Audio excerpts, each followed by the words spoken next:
Ich grüße euch von ganzem Herzen, meine lieben Widder. Ihr seid hier auf dem Kanal Tarot und Leben und mein Name ist Angelika. Heute schauen wir gemeinsam auf eure Energien und die wundervollen Tendenzen für den August des Jahres 2027.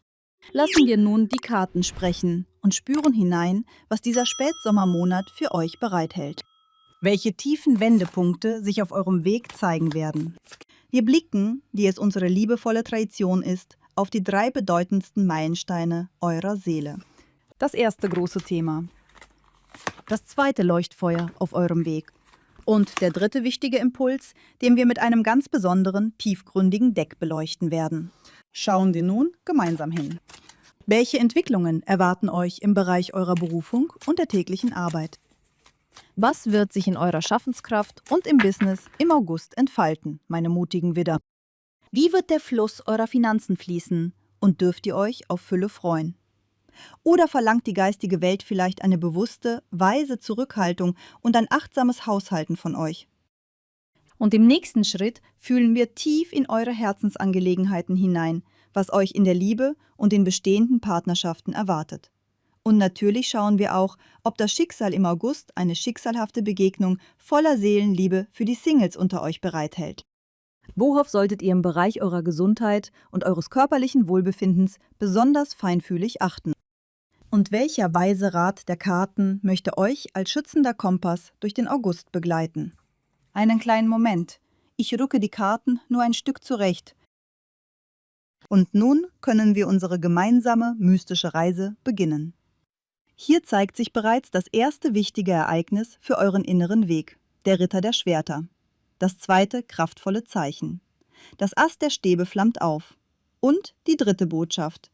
Die 7 der Kelche vollendet dieses Bild.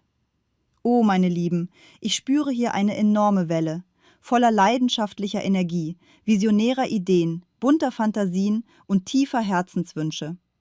Aber lasst uns diese Zeichen nun ganz in Ruhe der Reihe nach entschlüsseln. Es ist sehr wahrscheinlich, dass viele von euch im August eine physische oder eine innere Reise antreten werden. Denn der Ritter der Schwerter symbolisiert einen plötzlichen Aufbruch, einen stürmischen, drängenden Ruf in die Ferne.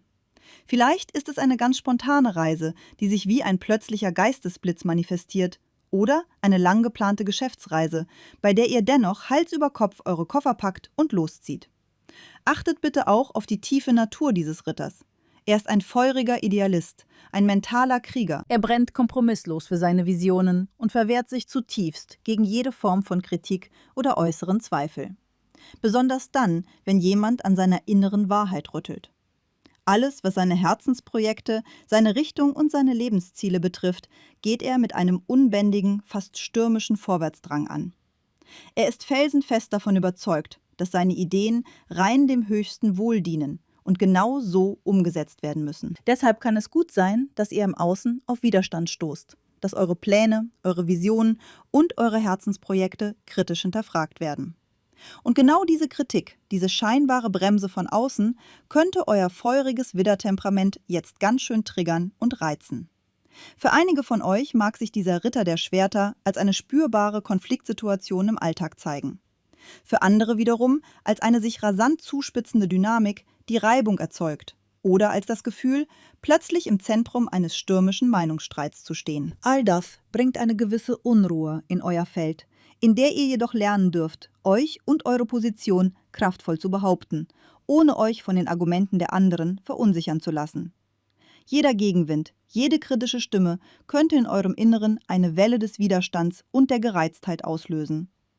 Manche Widder werden diese Karte auch als eine Reise erleben, die ganz eng mit spirituellem Wachstum, mit Lernen oder einer wichtigen Ausbildung verknüpft ist. Oder es handelt sich um geschäftliche Verhandlungen in der Ferne, bei denen ihr beruflich aufbrechen müsst, um mit wichtigen Menschen Verträge zu schließen oder Kompromisse auszuhandeln. Vielleicht ist es für den einen oder anderen auch an der Zeit, ein eigenes, lang gehegtes Projekt vorzustellen und sich mutig den Diskussionen und dem intellektuellen Austausch zu stellen. Das kann wie ein öffentlicher Auftritt sein, bei dem ihr zum Beispiel eine wissenschaftliche Arbeit oder eine kreative Idee vor einem Publikum verteidigen müsst. Natürlich werden bei solchen Prüfungen des Lebens kritische Fragen gestellt, auf die ihr antworten müsst, doch eure Antworten könnten durch den Einfluss des Schwerterritters sehr impulsiv, fast schon kämpferisch ausfallen. Denn dieser Archetyp kämpft für seine Überzeugungen mit einem absolut kompromisslosen, kraftvollen Nachdruck. Auf der anderen Seite ist es aber genau diese unbändige Entschlossenheit, die euch helfen wird, eure Visionen erfolgreich durchzusetzen und eure Wahrheit unumstößlich zu beweisen. Doch im Großen und Ganzen zeigt uns der Ritter der Schwerter eine Phase von enormer Willensstärke, felsenfestem Selbstvertrauen und einer fast atemberaubenden Geschwindigkeit in allen Lebenslagen. Daher kündigt diese Karte an, dass euch im August ein wahrer Sturm von dynamischen Ereignissen erfassen und mitreißen wird. Gehen wir einen Schritt weiter auf eurem Weg. Das nächste Zeichen ist das wunderbare Ass der Stäbe. Und genau hier liegt wohl der göttliche Funke, jene bahnbrechende Idee, die ihr mit so viel Leidenschaft vorantreiben, beschützen und gegen jeden Widerstand im Außen verteidigen wollt.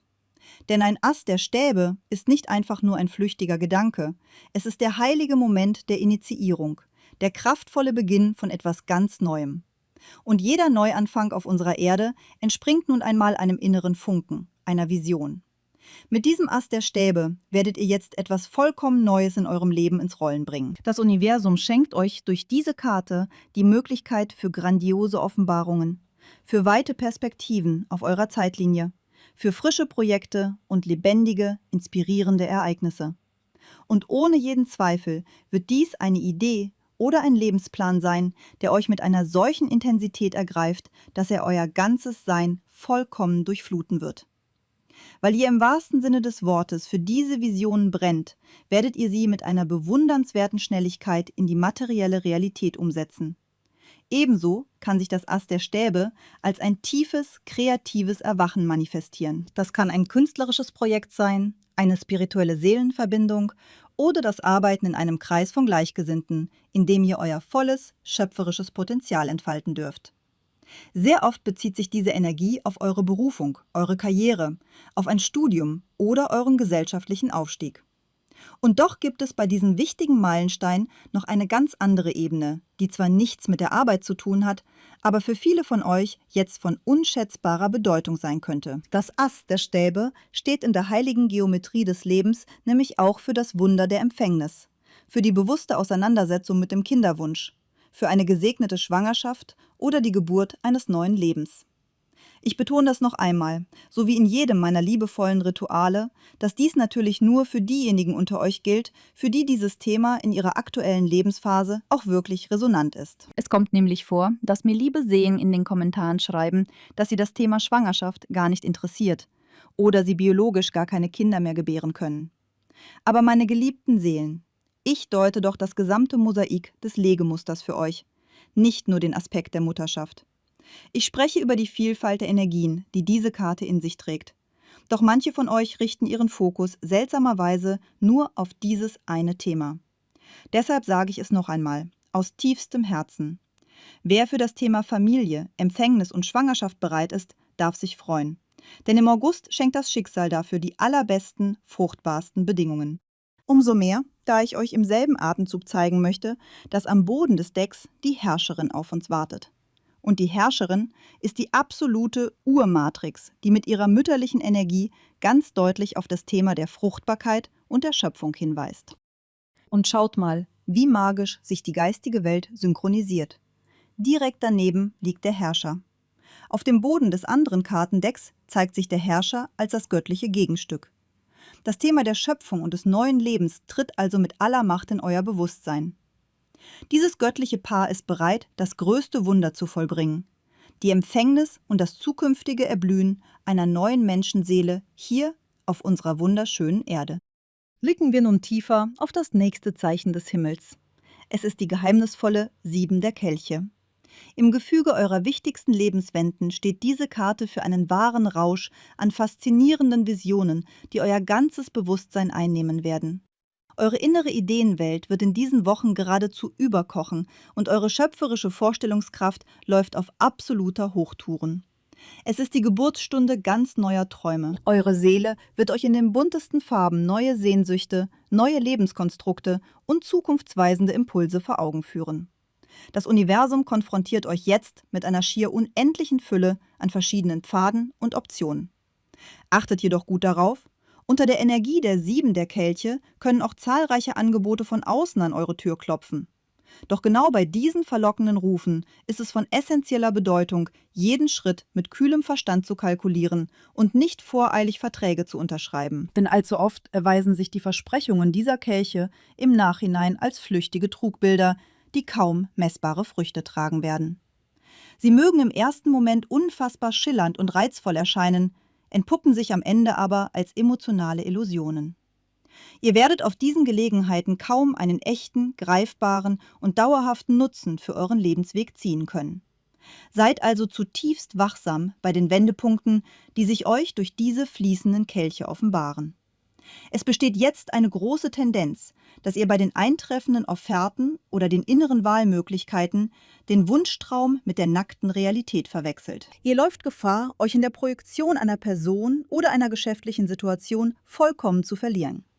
Vergesst nicht, die 7 der Kelche wurzelt tief im Reich unserer ungefilterten Gefühle. Und genau an diesem Punkt könnten euch eure Emotionen im August einen Streich spielen.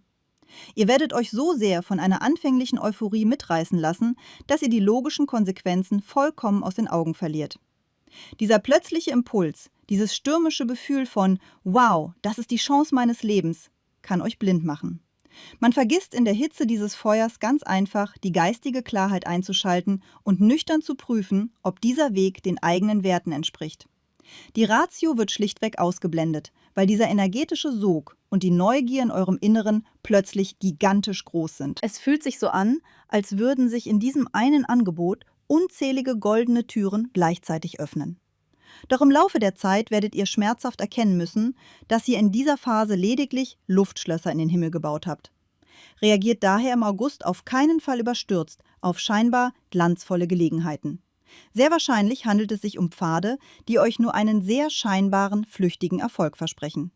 Es ist möglich, dass jemand versucht, euch bewusste Illusionen vorzuspiegeln oder eure Gutgläubigkeit für seine eigenen Zwecke auszunutzen. Oder es wird euch etwas angeboten, das zwar unheimlich verlockend klingt, sich in der Praxis aber als völlig bedeutungslos herausstellt. Und was könnte sich hier noch auf eurem Weg zeigen?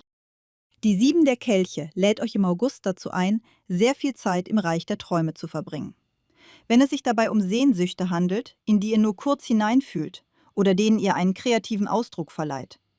Wenn ihr eure Visionen zum Beispiel schriftlich manifestiert, eure Pläne klar aufzeichnet oder ein kraftvolles Vision Board gestaltet, dann ist das ein wundervoller Prozess. Ihr werdet ja ohnehin nicht den gesamten Monat in diesen Traumwelten verbringen.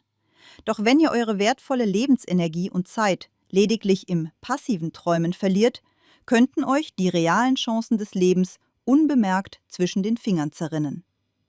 Unter der Energie dieser Karte ist es daher eine weise Medizin, jede Idee sofort schriftlich festzuhalten, eure Pläne zu strukturieren und nach einiger Zeit mit klarem Blick darauf zu schauen. Erst mit diesem zeitlichen Abstand werdet ihr mit absoluter Gewissheit erkennen, aha, diese Vision hat Substanz, sie ist produktiv und ich kann sie in die Erde bringen. Und bei einer anderen Idee werdet ihr durch diesen geschärften Fokus erkennen, dass sie ihren anfänglichen Glanz verloren hat. Ihr werdet durchschauen, dass es nur eine emotionale Illusion war, die euch unnötig Kraft und Ressourcen gekostet hätte. Und mit dieser Reife werdet ihr diese Idee ganz friedvoll aus eurem Buch des Lebens streichen. Das sind die transformierenden Prüfungen, die euch die 7 der Kelche als wichtige Meilensteine bringt. Gehen wir nun einen Schritt weiter und betrachten die nächste Ebene. Schauen wir, was euch im Bereich eurer Berufung und eures Erfolgs erwartet und worauf ihr im Fluss eurer Finanzen eure Aufmerksamkeit richten solltet. Im Bereich eures Schaffens zeigt sich die 5 der Münzen, während im Fluss des Geldes die 8 der Kelche aufleuchtet. Genau in euren beruflichen Angelegenheiten, in eurem Business oder bei eurem Hobby, das ihr zu Geld machen wollt, steht ein radikaler Wandel bevor. Denn im August wird die tiefe Erkenntnis in euch reifen, dass eure aktuelle Arbeit euch keine wahre Seelenfreude mehr schenkt. Ihr werdet spüren, dass der materielle Ausgleich in keinem Verhältnis mehr zu eurem enormen Kraftaufwand und euren täglichen Mühen steht. Es wird euch bewusst werden, und für manche spiegelt sich das ganz real, dass dieser Arbeitsplatz keine Sicherheit mehr bietet und dieses Business perspektivlos geworden ist. Das Wissen, das ihr monetarisieren wolltet, oder das Herzensprojekt, das eigentlich eure Existenz sichern sollte, wirft einfach nicht die ersehnten Früchte ab. Diese lähmende Erfahrung kann jeden Bereich betreffen. Egal, ob ihr in einem festen Angestelltenverhältnis steht, als Freiberufler arbeitet oder eure Weisheit selbstständig anbietet. Es zeigt sich hier eine Phase des vorübergehenden Stillstands, eine gefühlte Aussichtslosigkeit und das ganz klare, nüchterne Bewusstsein über diesen Zustand. Für einige Seelen unter euch kann sich diese Energie als eine reale Kündigung oder ein Stellenabbau manifestieren. Oder ihr zieht selbst den Schlussstrich und geht in die bewusste Abgrenzung, weil diese Arbeit eurem inneren Wert nicht mehr gerecht wird. Es gibt jedoch noch eine andere Nuance, die wir gleich noch genauer sehen werden, wenn wir die Karte der Gesundheit öffnen. Es kann sein, dass euer Körper eine Pause einfordert, dass ihr euch erschöpft fühlt und den Weg in den Krankenschein wählen müsst. Ebenso besteht die Möglichkeit, dass finanzielle Mittel abfließen, weil ihr in eure körperliche Heilung investiert. Oder weil ein geliebter Mensch in eurem familiären Umfeld Unterstützung braucht und ihr voller Mitgefühl finanziell unter die Arme greift. In diesem Fall verlagert sich der Fokus eurer Arbeit darauf, Geld zu verdienen, um es für Medizin, Diagnostik und Fürsorge weiterzuleiten. Die 5 der Münzen kann uns zudem darauf hinweisen, dass euch alte Kredite oder finanzielle Altlasten schwer auf den Schultern liegen. Ihr arbeitet und rackert unaufhörlich, doch der Ertrag schmilzt sofort wieder dahin, um Löcher zu stopfen und Schulden abzubauen. Im Grunde wirken diese beiden Karten in ihrer Kombination fast wie ein energetisches schwarzes Loch in euren Augustfinanzen. Es könnte aber auch eine ganz andere Wendung nehmen.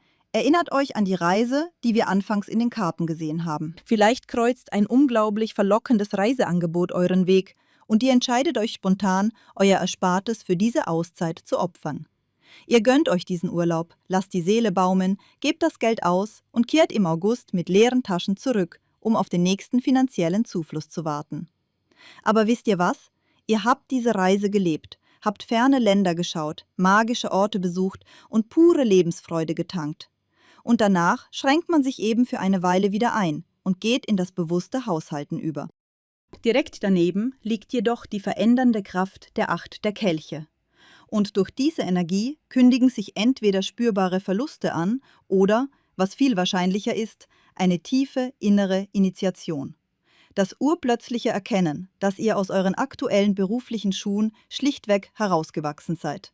Dass diese Tätigkeit euch weder materiellen Wohlstand noch die Erfüllung eurer Seele schenkt. In eurem Inneren werden in diesen Wochen Gedanken reifen, die euch auffordern, diesen alten Ort ganz radikal zu verlassen. Weiterzugehen, auf der Suche nach einem glücklicheren Schicksal, auf der Suche nach einer Wertschätzung, die eurem wahren Wert entspricht. Wenn ihr selbstständig seid, bedeutet dies, euch von unrentablen Geschäftszweigen zu trennen, die vielleicht schon viel zu lange eure Energie aussaugen. Gerade im August werdet ihr diesen mutigen, entschlossenen Schritt tun, um euer Leben grundlegend zu verändern. Falls ihr bisher eine viel zu teure Miete für eure Geschäftsräume gezahlt habt, werdet ihr diesen Vertrag jetzt auflösen und nach etwas günstigerem Ausschau halten. Für jene Frauen unter euch, bei denen das Thema der Schwangerschaft im Raum steht, bedeutet diese Karte den gesegneten Übergang in den Mutterschutz. In diesem Fall verabschiedet ihr euch ganz natürlich von einer Einnahmequelle. Der Partner übernimmt die volle Verantwortung, er geht in die Schöpferkraft und die Frau darf empfangen. Unter diesen Umständen zeigt die Karte ganz deutlich, dass sich eure Lebenspläne auf eine wunderbare Weise verschieben. Überhaupt ist die 8 der Kelche im Tarot das heilige Symbol für den bewussten Wandel unserer Absichten. Das bedeutet, all die Ziele, nach denen ihr bisher gestrebt habt, werden einerseits einer tiefgreifenden Transformation unterzogen. Andererseits wird sich euer innerer Kompass völlig neu ausrichten. Ihr werdet euch selbst verändern, indem ihr euch weitaus reifere, seelenvollere Meilensteine setzt. Ihr werdet bereit sein, Dinge loszulassen, die euch im Job oder beim Einkommen zwar vertraut waren, die eurer inneren Reife aber nicht mehr dienen. Deshalb verlangt die 8 der Kelche in dieser Übergangsphase gewisse Entbehrungen und ein zeitweises Sparen. Ihr dürft euch von einem gewohnten Luxus verabschieden, falls ihr bisher auf sehr großem Fuß gelebt habt. Solltet ihr ohnehin schon sehr achtsam mit euren Ressourcen umgegangen sein, dann öffnet diese Karte eher ein neues Tor. Sie schenkt euch neue Visionen, neue Ziele und zukunftsweisende Ideen. Durch diese Impulse werdet ihr eure Schritte fest und entschlossen auf die Manifestation eines stabilen, sicheren Einkommens in der Zukunft ausrichten. Doch um diesen erfüllenden Hafen der finanziellen Sicherheit zu erreichen, dürft ihr noch eine Weile auf diesen neuen Pfad wandern. Das, was ihr im August erlebt, ist erst der heilige Beginn einer großen, transformierenden Reise. Schauen wir nun mit Liebenswürdigkeit weiter, was euch im Bereich der Partnerschaft und der Liebe erwartet. Auf eurem Herzensweg zeigt sich die nachdenkliche 2 der Schwerter. Und für jene Seelen, die in einer festen, langjährigen Ehe oder Beziehung leben, fordert diese Energie euch auf, eure gemeinsamen Ziele ganz neu zu definieren. Hinzuschauen, wohin eure Reise als Paar gehen soll und in welche Richtung ihr eure Segel setzt. Denn im August werden sich euch, wie wir bereits in den Karten gesehen haben, unheimlich viele verschiedene Pfade offenbaren. Und natürlich wird sich diese Dynamik bei jedem von euch auf eine ganz individuelle Weise im Leben manifestieren. Für einige bedeutet es vielleicht den ganz bewussten Aufbruch in den Mutterschutz, während es für andere ein Umbruch im beruflichen Alltag sein wird. Sollte eine gesegnete Schwangerschaft euer Feld betreten, werdet ihr euch entscheiden müssen, ob ihr euch voll und ganz dem familiären Nest widmet oder ob ihr weiterhin mit voller Kraft im Beruf verbleibt. Für andere Widder bringt diese Phase ganz andere, tiefgreifende Transformationen im Miteinander. Doch die 2 der Schwerter deutet sanft darauf hin, dass in eurer Verbindung eine spürbare Unzufriedenheit im Raum steht. Es kann sein, dass eine unterschwellige Dissonanz euch beide oder einen von euch in der Partnerschaft blockiert und unruhig werden lässt. Vielleicht sind es radikale Entscheidungen eines Partners, die finanzielle Situation des Haushalts oder drängende Veränderungen im Berufsleben, die diese Reibung erzeugen. Wenn einer von euch beschließt, einen ungeliebten Job loszulassen, um nach einer erfüllenderen Einnahmequelle zu suchen, wird die andere Hälfte diese Veränderung im ersten Moment vermutlich mit großen Zweifeln und emotionaler Anspannung aufnehmen. Unter dem Einfluss der 2 der Schwerter können somit spürbare Reibungspunkte entstehen und der stürmische Ritter der Schwerter hat uns diesen Prozess vorhin bereits ganz klar und unmissverständlich angekündigt. Es können kleine Stürme aufziehen, die auf den aktuellen Umbrüchen in eurer Partnerschaft beruhen. Wie ich schon sagte, es betrifft den Wandel im Beruf, die Transformation der Finanzen oder eure Zukunftspläne, die durch die schillernde 7 der Kelche symbolisiert werden. Diese Zukunftsvisionen könnten eurer besseren Hälfte im Moment noch Angst machen oder missfallen, doch ihr werdet eure Position und eure innere Wahrheit mit einem enormen, unumstößlichen Nachdruck verteidigen. Aus diesem Grund wird die 2 der Schwerter im August eher zu einer erzwungenen Vereinbarung führen, zu einem Kompromiss, der sich anfangs noch recht schwer und angespannt anfühlt und mit dem vermutlich keine Seite so richtig glücklich sein wird. Und dennoch ist dieser diplomatische Friede um ein Vielfaches heilsamer, als im ständigen Zustand der Unzufriedenheit und des gegenseitigen Vorwurfs zu verharren. Sobald ihr im August in eine solche uneindeutige, schwebende Situation geratet, werdet ihr diese Aufgabe mit großer Weisheit und Diplomatie lösen. Ihr werdet aktiv nach einem harmonischen Ausweg suchen und alles daran setzen, dass dieser Klärungsprozess so friedvoll und besonnen wie nur möglich verläuft. All diese äußeren Umstände werden euch tief in euer Inneres führen und euch dazu anregen, jede Option ganz genau abzuwägen, bevor ihr eine endgültige Wahl trefft. Und genau mit dieser Entscheidung werdet ihr euch unter der Energie der 2 der Schwerter unheimlich schwer tun. Denn wenn wir ganz tief in die Wahrheit blicken, wird euch in dieser Phase keine der angebotenen Optionen und keiner der Wege im Außen vollkommen erfüllen. Und gleichzeitig spürt ihr in euch noch nicht die reife Bereitschaft, eine radikale Veränderung zu erzwingen, die volle Verantwortung zu tragen oder lebensverändernde Entschlüsse zu fassen. Daher kann sich diese Karte so manifestieren, dass ihr bewusst in eine abwartende Haltung geht und darauf hofft, dass sich die Dinge auf magische Weise von selbst klären. Dass sich der Knoten ohne euer aktives Zutun im Fluss der Zeit auflöst. Doch das Universum zeigt uns, dass sich diese Blockade wohl kaum von alleine lösen wird, sodass ihr am Ende doch in das klärende, bewusste Gespräch gehen müsst. Es kann auch sein, dass etwas in eurem Beziehungsgefüge unausgesprochen bleibt und sich eine passive Konfrontation zwischen euch einschleicht. Ein Zustand, in dem man sich in das Schweigen zurückzieht, dem anderen nicht mehr entgegenkommt und die emotionale Mauer hochfährt. Für jene wundervollen Seelen, die aktuell als Single durch das Leben gehen und frei sind, bringt der August sehr wahrscheinlich keine schicksalhaften Begegnungen oder neuen Partnerschaften. Und der tiefere Grund dafür liegt meist darin, dass euer Geist und euer Herz derzeit von weitaus existenzielleren Themen beansprucht werden, als von der Suche nach einer neuen Liebe. Oder es hat sich ein leiser Zweifel in eure Seele geschlichen, der Glaube an euch selbst, das Vertrauen darauf, dass ihr es wert seid, einer tiefen Seelenliebe zu begegnen, ist ins Wanken geraten. Und genau diese unbewusste Verschlossenheit, diese schützende Distanz und das Misstrauen gegenüber dem Leben könnten euch jetzt als energetische Blockade im Weg stehen. Lassen wir nun diese Ebene hinter uns und fühlen hinein, worauf ihr im Bereich eurer Gesundheit und eurer Lebenskraft achten dürft. Hier offenbart sich uns das prachtvolle Ass der Münzen und wie wir es auch drehen und wenden. In eurem energetischen Feld, meine geliebten Widder, steht das Thema der Fruchtbarkeit und der Empfängnis ganz massiv im Vordergrund.